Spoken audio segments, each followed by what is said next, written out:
Hey, what's going on, guys? It's Jack. Back again to talk about how to properly use the mind control on Workshop for the Tinkerers to do massive, massive damage. There's a couple different trash packs featured in Workshop in Mechagon where you're able to mind control the Tinkerer mobs, and you're going to be able to utilize those Tinkers to just do a ton of damage. So I want to go over the different trash packs and how to properly use it, because there's a couple different things that'll slow down your damage or cause problems in Season 4 that I wanted to be able to address to make your runs as smooth as they possibly can be. So you go through the instance, you kill Tusseltonks, you kill Cujo, and then you begin a slight gauntlet of sorts where King Mechagon will pop off with 3 waves of different mobs. The very first wave is going to feature 2 Tinkerers. So with those 2 Tinkerers, you're able to mind control both of them. And with a squirrel, it's going to incur a 12-second cooldown whenever you get the cast off. Now, if they get a cast off beforehand, then that ability is still going to be on cooldown. So what I do on this one is I ask somebody in our group with a long single target stun, you really do want a long stun for this, to go and instantly stun one of the Tinkerers that's going to be in the back of the room while I mind control the other one. With this, it allows me to mind control the Tinkerer, put it in the position I'd like to, press the 2 key, which will then activate the squirrel, and ideally, it'll go to a nearby enemy, or usually the enemy will target, but I'll talk about that a little bit later on. And once you let go of the Tinkerer, it can be damaged by its own squirrel. So it's very important that when you're using these mind controls, that you're giving the squirrel time to detonate on the Tinkerer that cast it, which is why having a lengthy 5-second stun helps you a lot, because it allows you to mind control the first Tinkerer, get the squirrel off, let it go, and then grab the second Tinkerer after the first squirrel has exploded.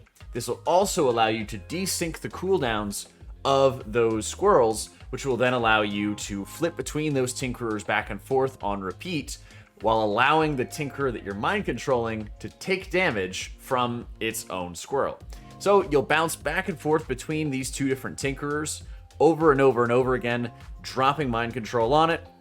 But there's a couple things you also need to keep in mind when it comes to the mind control. A lot of groups will pull the Infiltrator as well, because it's great to kill the Infiltrator with the squirrels. It just does tons of damage to it, and the Infiltrators from Season 4 will also heal themselves for a lot if you keep them up for a while. So this also allows you to kill off that mob very quickly. When you're using mind controls, it's kind of like you're initiating a fixate onto yourself. So it's very important to keep that in mind, as it's very, very easy to just get killed by these Tinkerers because your tank does not actually have threat on them. So be very careful with that, using all your defensives, make sure that you have them available whenever. All of that makes a very, very considerable difference. And again, making sure that none of the other range players are going to stand on you, because when you have to deal with the Infiltrators, they're going to have their frontals, they're going to have their sleep fields, they're going to have all this other garbage that can potentially target you, or if they just target somebody else near you, that can also cause a lot of problems for you. So that's going to be the first of the trash pulls that I wanted to talk about. Now, once you go through the maze, there's another pull right before the Machinist's Garden. This one only has 1 Tinkerer, and it again has an Infiltrator that you need to deal with. But in addition to that, it also has Defense Bot Mark 1s, which are not as powerful as the Mark 3s, as the name suggests. You still have to deal with the shields, and you still have to deal with any of the arcing lights that those Mark 1s are going to produce, as well as Infiltrator, Sleep Fields, Frontals, yada, yada, yada. So with this pull, you're going to need your tank to actually position mobs in a very specific way. And that's because the Tinkerer's squirrel does not always go to who you're targeting it at. A lot of times it actually likes to find the furthest away potential enemy and send the squirrel that way. What this means is that sometimes the squirrel will actually go to the boss and reset the boss. It'll sometimes go to the back of the maze because there's potential Infiltrators back there, or there's just the bots that you can technically hit, but they reflect all the damage. So to solve this, you need to go to the back right pipe, and I'll even put a marker down and everything like that in this clip with Boar, that there's this back right pipe which will more easily or more likely make the squirrel attack your party, or sorry, attack the enemies actually fighting your party, instead of going off and resetting the boss, or instead of going off into the maze once more. This is how I had the most success with this sort of setup. And so what you need to do is you need to make sure your Tinkerer, since again, it's going to fixate you, and I say it in air quotes, it's going to kind of sort of fixate you, so using Shining Force to be able to knock it back is great, so that it will constantly be getting hit by its own squirrel.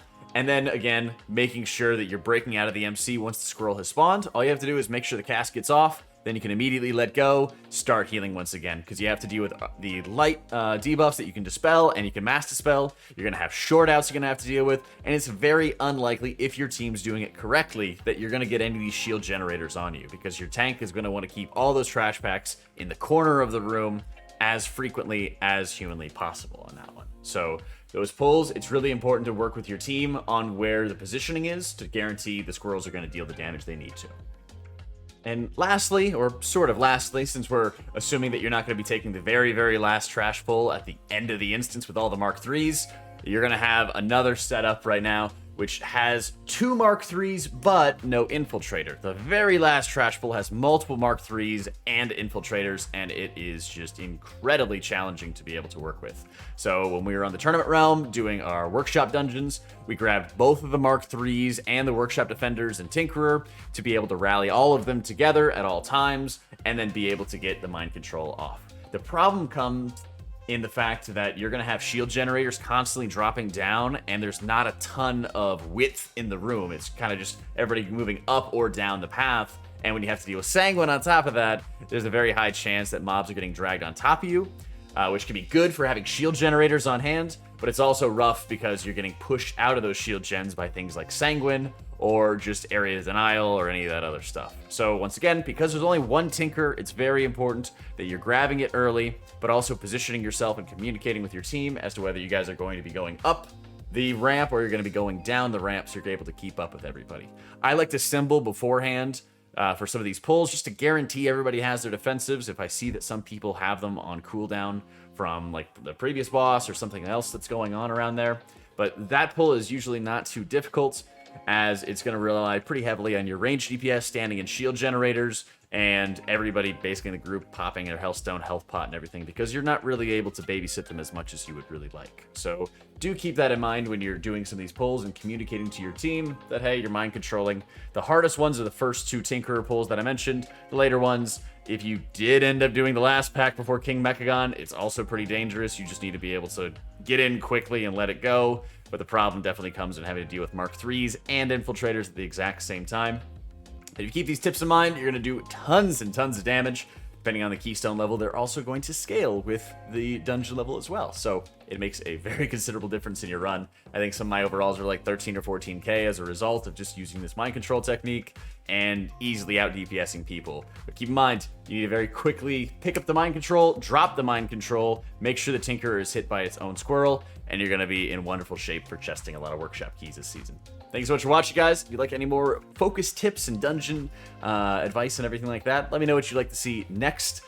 Otherwise, that's going to be it for me. Thank you so much for watching, guys. I hope you all enjoyed it, and I'll catch you all next time.